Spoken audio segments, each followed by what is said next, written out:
Hello students, आज हम लोग करेंगे बेटा डीएनए रेप्लिकेशन. ना DNA replication which is given in our book NCERT, it is very means it is not in the detail and most of the things are not given, only a little bit is given. So first I will explain actually what is DNA replication. That is only for the understanding purpose. ये आप लोगों को learn करने की ज़रूरत नहीं है, सिर्फ समझने की ज़रूरत है. लर्न करने के लिए I will just make another video जिसके अंदर हम लोग ये देखेंगे कि किस क्या क्या चीज़ें हमें करना है जो बोर्ड में आ सकती है. लेकिन अगर हम ये कहें कि हम ये वीडियो ही नहीं देखेंगे, हम तो सीधा वो देखेंगे जो बोर्ड में आ सकता है, तो बेटा वो चीज़ आपको समझ नहीं आएगी जब तक आप इस वीडियो को नहीं देखेंगे. इसलिए हमें डीएनए रेप्लिकेशन करना है. तो सबसे फर्स्ट चीज़ आता है कि डीएनए रेप्लिकेशन क्या है बेटा. Making the copies of the parental DNA as well as the daughter DNA. हम लोगों ने सुबह ही मीन्स प्रीवियस वीडियो में किया था बेटा कि how the semi conservative mode of replication takes place. किस तरह से semi conservative mode of replication होता है. वन पेरेंटल डीएनए से 2 डॉटर डीएनए बनते हैं and each daughter DNA have one of the strand is parental and one of the strand is newly formed. एक parental strand रहता है और एक न्यूली फॉर्म्ड स्ट्रैंड रहता है. तो सबसे फर्स्ट चीज़ आती है कि डीएनए रेप्लिकेशन. तो डीएनए रेप्लिकेशन में पहले हम लोग लेंगे कि विच आर द एंजाइम्स. तो सबसे पहले enzymes required for DNA replication.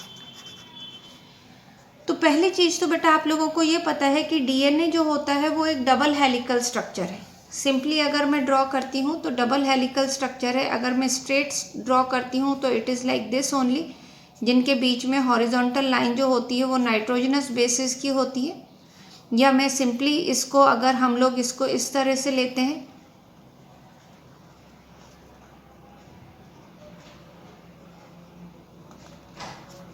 Like this, तो ये जो हेलिकल फॉर्म है और राइट हैंडेडली कॉइल्ड डीएनए जो प्रेजेंट होता है, तो this is a continuous one.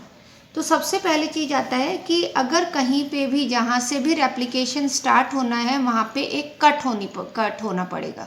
यानी हमें एक कट कॉज करना पड़ेगा अगर रेप्लिकेशन स्टार्ट करना है. तो सबसे पहले कट कॉज करने के लिए the first enzyme is helicase. Helicase क्या करता है बेटा. कॉजेज अ कट और निक. निक मतलब कट ही होता है इन द डीएनए डबल हेलिक्स. अब ये कट या निक हर जगह नहीं कॉज कर सकता बेटा. This enzyme can cause a cut or nick at certain places which are called as ori. ORI. Ori क्या है बेटा. ओराई का फुल फॉर्म है ओरिजिन ऑफ रेप्लिकेशन.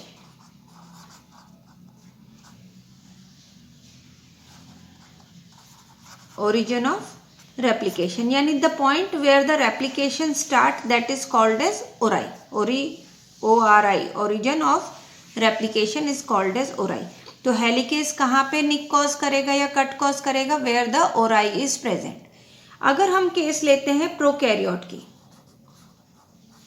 यानी बैक्टीरिया में सिंगल ओराई इज देयर, यानी केवल एक ओराई प्रेजेंट होती है. यानी और आपको पता है बेटा बैक्टीरियल डीएनए इज सर्कुलर, तो सिंपली इस तरह से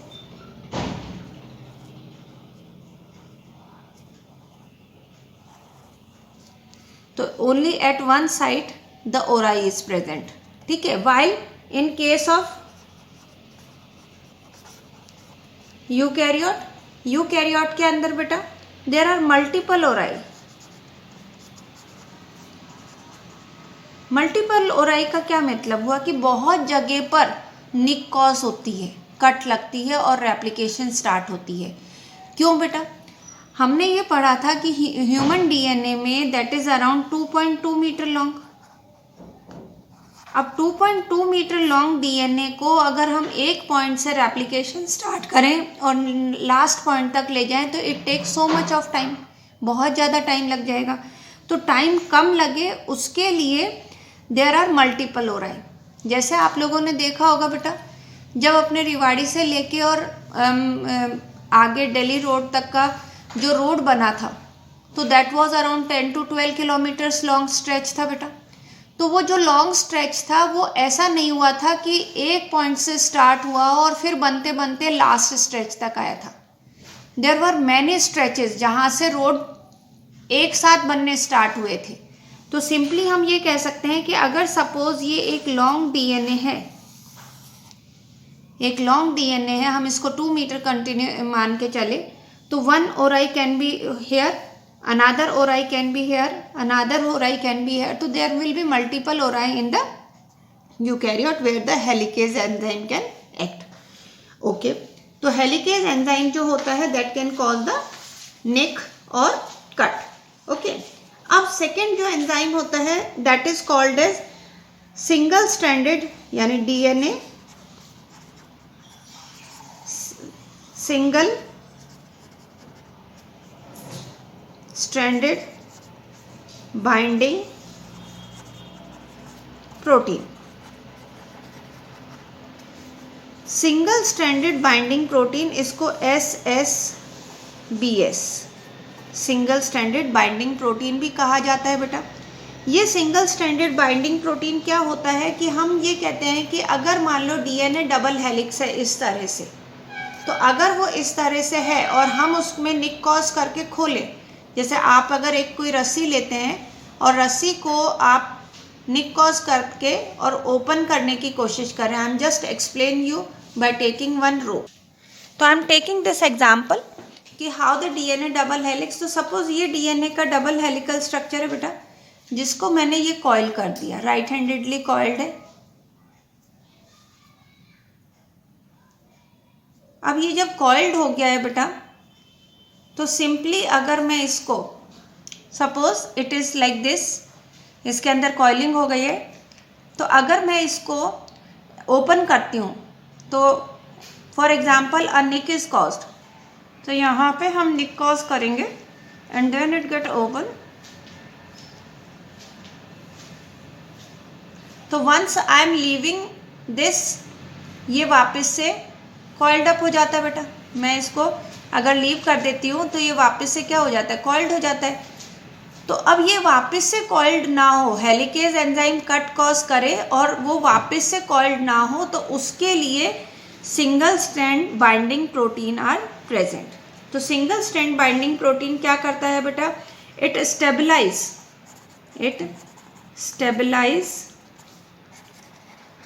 both the strands, stabilize the strands, ठीक है, वो स्टेबलाइज करता है उनको सिंगल स्ट्रैंडेड को। ओके, नेक्स्ट आता है बेटा that is called as topoisomerase. Next enzyme कौन सा हो जाता है, फर्स्ट एंजाइम कौन सा हुआ बेटा, हमने हेलिकेज, सेकंड हमने क्या लिया बेटा, सिंगल स्ट्रैंडेड बाइंडिंग प्रोटीन, और थर्ड हम क्या ले रहे हैं, टोपोआइसोमेरेज। टोपोआइसोमेरेज क्या करता है बेटा, इट डिक्रीजेस, यानी हम ये कह देते हैं कि ये सुपर कॉइलिंग जो हो जाता है, सुपर कॉइलिंग को इट रिड्यूसेस सुपर कॉइलिंग, जो सुपर कॉइलिंग हो गई है उसको रिड्यूस कर देता है। ओके, तो सुपर कॉइलिंग कैसे हो जाती है, जैसे suppose again I am taking this thread, तो इसके अंदर हम लोगों ने इस थ्रेड को इस तरह से कॉइल्ड अप कर दिया बेटा। अब अगर मैं यहाँ से इसको खोल रही हूँ, इसको मैं इधर से खोल रही हूँ, तो आप ये देखिए कि यहाँ पे कॉइलिंग टॉर्क ज़्यादा डेवलप होएगा।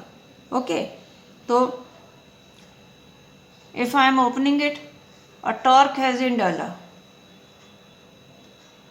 डेवलप हो गया बेटा, तो ये हो जाती है सुपर कॉइलिंग।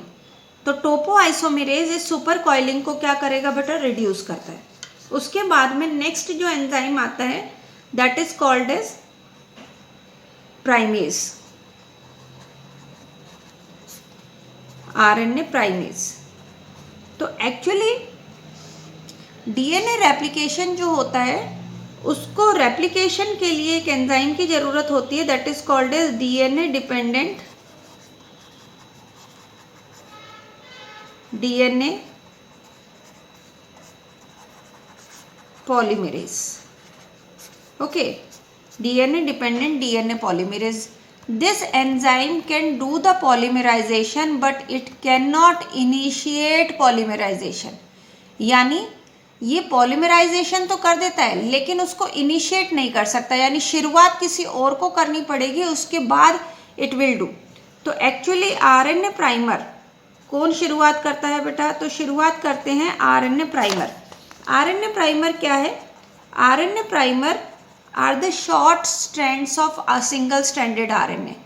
छोटे छोटे स्ट्रैंड होते हैं सिंगल स्ट्रैंडेड आरएनए के, वो आरएनए प्राइमर की तरह काम करते हैं. तो वो अटैच होने के लिए किसकी ज़रूरत होती है बेटा? आरएनए प्राइमेज एंजाइम की ज़रूरत होती है. ओके, उसके बाद में नेक्स्ट थिंग आता है कि यूजुअली हम कह देते हैं कि पॉलीमरेज जो एंजाइम है डीएनए डिपेंडेंट डीएनए पॉलीमरेज, इसके 6 सब यूनिट्स होती है बेटा, but we don't have to study all दो सब यूनिट. इट इज़ ओनली आपके लिए इतना ही काफ़ी है कि डीएनए डिपेंडेंट डीएनए पॉलीमरेज ये हाईली एफिशिएंट एंजाइम है, बहुत ज़्यादा एफिशिएंट एंजाइम है. ये क्वेश्चन यूजुअली बोर्ड में आता है. जैसे suppose DNA dependent DNA polymerase हम लोग एग्जाम्पल लेते हैं इन case of E coli.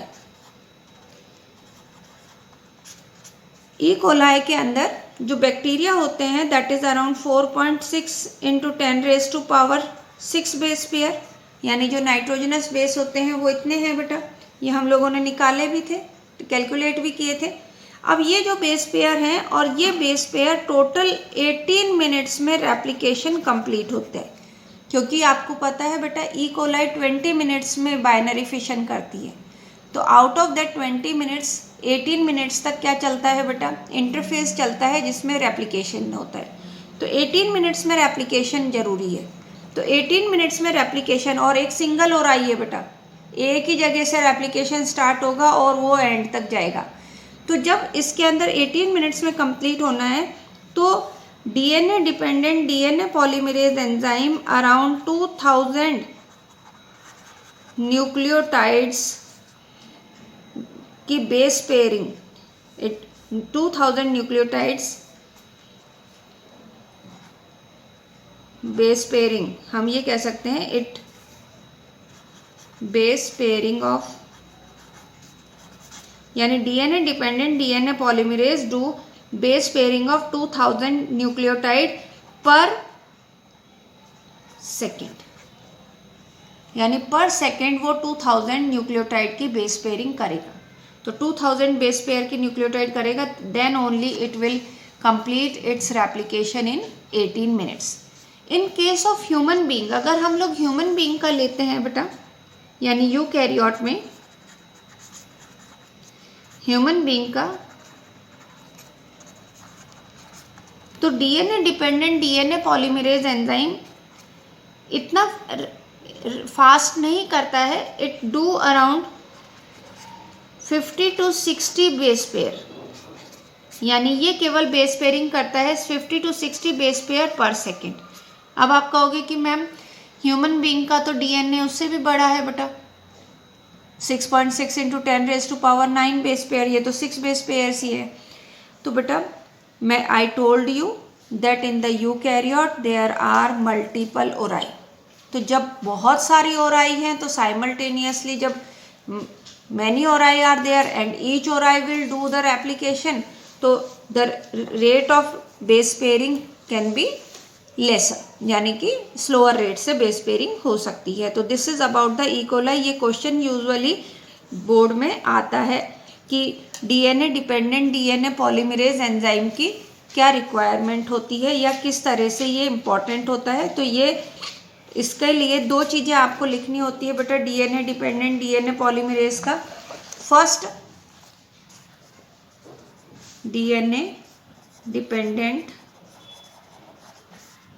DNA polymerase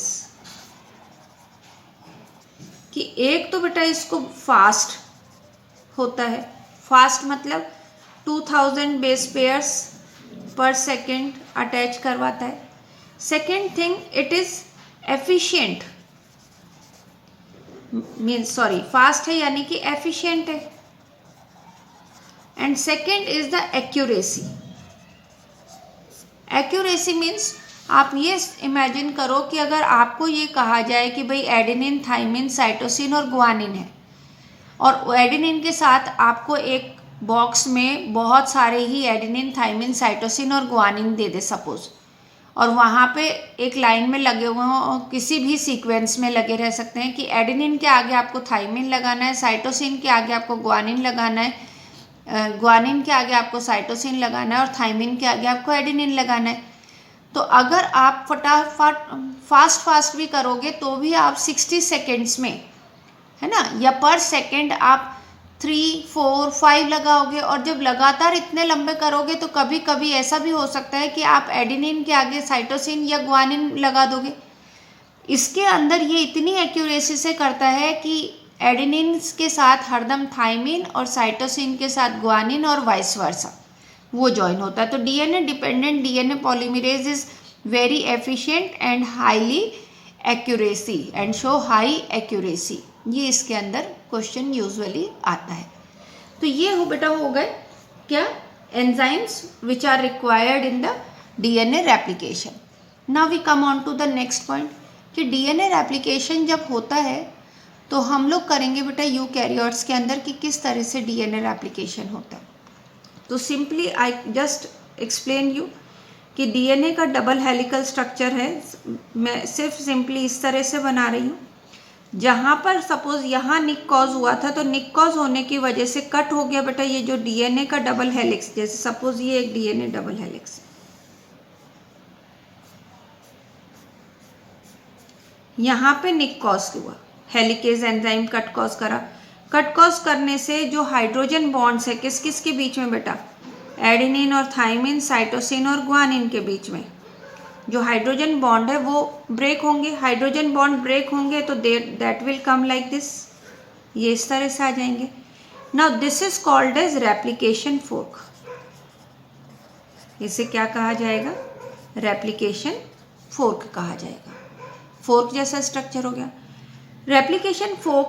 अब यहाँ पर बेटा प्रेजेंट होएगा दैट इज जो एंजाइम्स मैं बना देती हूँ, SSBS, single strand binding protein, जो इसको सिंगल स्ट्रैंड बना के रखेगा। एंड यहाँ पर अनादर एंजाइम इज प्रेजेंट, यहाँ पे एक दूसरा एंजाइम प्रेजेंट होगा बेटा जिसको कहा जाएगा टोपोआइसोमेरेज, जो सुपर कॉइलिंग को प्रिवेंट करता है। ठीक है, और यहाँ पर कौन सा एंजाइम आया बेटा, हेलिकेज। तो ये हो गए बेटा रेप्लिकेशन फोर्क। अब हमें पता है कि डीएनए का जो स्ट्रक्चर होता है वो एंटी पैरेलल स्ट्रैंड है बेटा। तो this is 3 and this is 5, this is 3 and this is 5 prime. Now these two are anti parallel to each other. This and यानी 3 to 5 ये वाली स्ट्रैंड रेप्लिकेशन में one thing you have to keep in mind that both the strand act as template, यानी during replication both the strands act as template। Template का मतलब होता है वो स्ट्रैंड जो अपना कॉम्प्लीमेंट्री स्ट्रैंड बनाएगा, उसके लिए वर्ड यूज होता है टेम्पलेट स्ट्रैंड। तो ये भी टेम्पलेट स्ट्रैंड की तरह काम करेगा and this will also act as a template strand. तो दोनों स्ट्रैंड टेम्पलेट की तरह काम करेंगे। तो ये यहाँ तक आ गया बेटा कि इनिशियली कौन कौन से एंजाइम्स और किस तरह से निक कॉज होके रेप्लिकेशन फोर्क बनता है। Now in the second video I will explain ki how the replication takes place. Thank you.